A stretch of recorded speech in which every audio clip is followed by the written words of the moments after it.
上回说到，草帽团与阿龙海团的战斗开始，在索隆等人一系列骚操作下，阿龙手下的3大干部被陆续打败，阿龙海贼团大势已去，现在只剩下路飞与阿龙的最后一仗。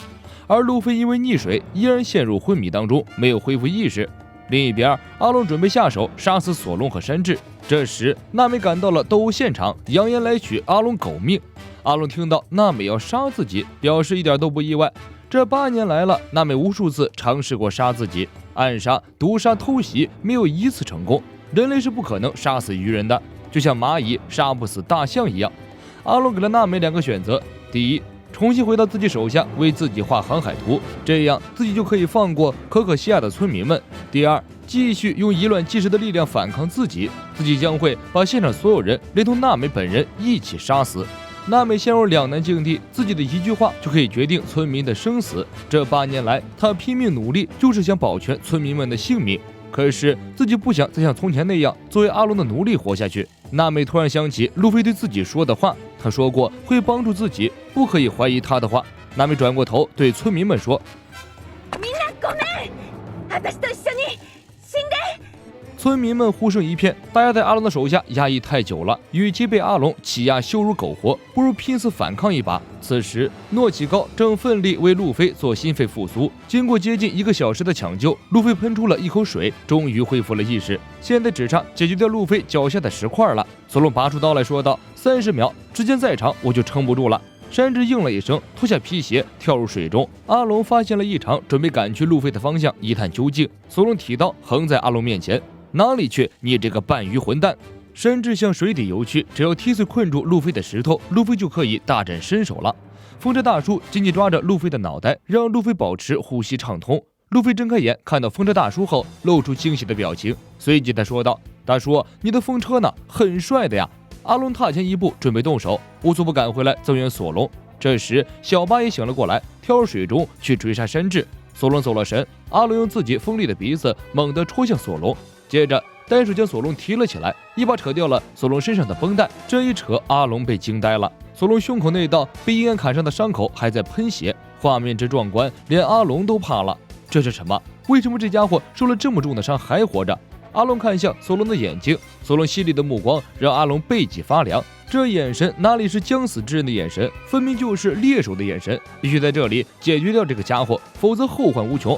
这时，索隆笑了，有些伤口如果老老实实的躺着是不会有事的。阿龙说：“你也觉得自己太莽撞了吧？”索隆表示：“我说的不是我自己，而是那个章鱼混蛋。”水下，山治很快游到海底。诺奇高看到山治赶来，先是露出惊喜的表情，接着他双眼睁大，面露惊恐。山治示意诺奇高躲开，诺奇高直奔山治身后游过去。章鱼鱼人小巴已经追了上来，正要偷袭山治。诺奇高挡在小巴面前，准备扛下小巴的攻击。突然，小巴哀嚎一声，胸口被索隆砍伤的地方因为剧烈运动导致大出血。山治趁机一脚踢碎了路飞脚下的石头，路飞的身体一下子弹向水面。路飞像一颗水下导弹一样从水中发射出来，在空中抓住了被阿龙擒住的索隆，双臂一用力将索隆丢了出去。接着自己一套连招输出，把阿龙胖揍了一顿。路飞热完了身，阿龙从一片废墟中爬起来，毫发未伤。轮到阿龙发动攻击了。阿龙是巨齿鲨鱼人，他的优势不在手脚，而在于自己的牙齿。锋利无比的牙齿加上巨大的咬合力，让阿龙几乎可以粉碎一切能看得见的物体，就连石柱都能被一口咬穿。路飞这个橡胶身体，如果被阿龙咬到，估计一下子就可以让他骨肉分离。路飞想，既然你牙那么厉害，给你打碎一步就好了。于是路飞找到了一个机会，一拳头结结实实的打在阿龙的面门上。阿龙一口小白牙被打成渣渣，但阿龙是鲨鱼，牙齿掉了很快就能再生长出来，而且新长出来的牙比之前的更坚固更锋利。不管路飞打碎这口牙多少次，牙齿都会重新长出来。路飞惊了，感叹阿龙确实牛逼。同时，一个有趣的新战术正悄然在路飞的脑袋中酝酿。路飞所谓的有趣战术，就是将阿龙脱落下来的牙反过来当武器攻击阿龙。这一招确实妙，但是人类并没有鲨鱼那种巨大的咬合力，所以就算配备了鲨鱼的牙齿，也发挥不出功效。路飞很快被阿龙给破了防，阿龙一口咬住路飞的胳膊，好在路飞急中生智，用过肩摔把阿龙摔倒，迫使阿龙松开嘴巴，否则自己的胳膊恐怕就要被咬下来了。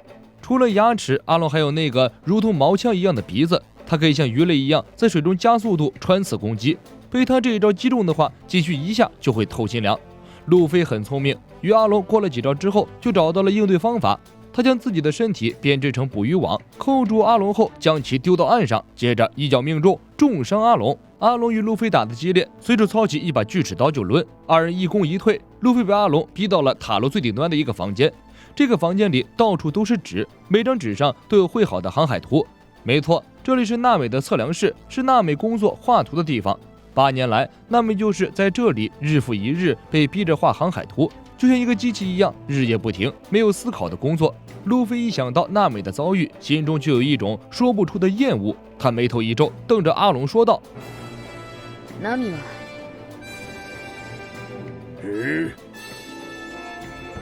俺たち航海士だ！”路飞一把捏碎了阿龙的啮齿刀，怒道：“你把他当什么？”阿龙嘿嘿一笑：“他永远是我的道具啊，不是伙伴呀！”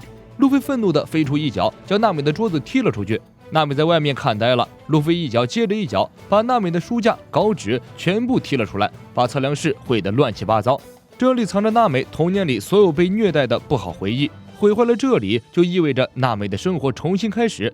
娜美掩面痛哭，而塔楼顶端，路飞和阿龙陷入了死斗。阿龙死死咬住路飞的脖子，破口大骂：“你这个橡胶混蛋！这里存的可是这8年来老子所有的心血！”路飞双手掐住阿龙的鼻子，什么鱼人有多伟大，什么海图，什么引擎我都不清楚，但是我终于知道该怎么帮他了。路飞双手一用力，将阿龙引以为傲的鼻子掰成了 K 形。路飞怒视阿龙，就因为有这样的房间，他才没办法离开。他根本不想待的地方，就由我来摧毁。阿龙扑过来撕咬路飞，路飞忍着剧痛打出了一招橡胶战斧，一脚踏下来，把阿龙从最顶楼送到第1楼。塔楼楼顶的阿龙海贼旗飘落在地，寓意着阿龙的暴虐时代就此毁灭。塔楼受路飞这一脚，整栋楼的楼梯开始摇晃崩溃，轰隆一声，村里最豪华、最霸气的建筑物倒了。从此之后，没有人再居高临下的俯视着这个村子，没有人在凌驾法律之上，在村里横行霸道了。阿龙乐园崩塌了，乌云慢慢散去，阳光洒落在阿龙乐园的废墟之上，所有人的目光都集中在废墟之下。等待良久之后，终于看到了他们期盼的那个结局。路飞从废墟中冒出头来，在阳光之下慢慢挺起身子。他喘了几口气之后，大喊一声：“娜美！お前は俺の仲間だ！”娜美哭着点了点头，村民们惊呆了，他们从来没有想过无敌的阿龙居然有被打败的一天。就在大家庆祝胜利的时候，老鼠上校带着海军包围了阿龙乐园。这种家伙太不会看脸色行事了，注定是活不久的角色。大家一看这个腐败的海军还有脸出现，接二连三的轮番上阵，把海军打到生活不能自理。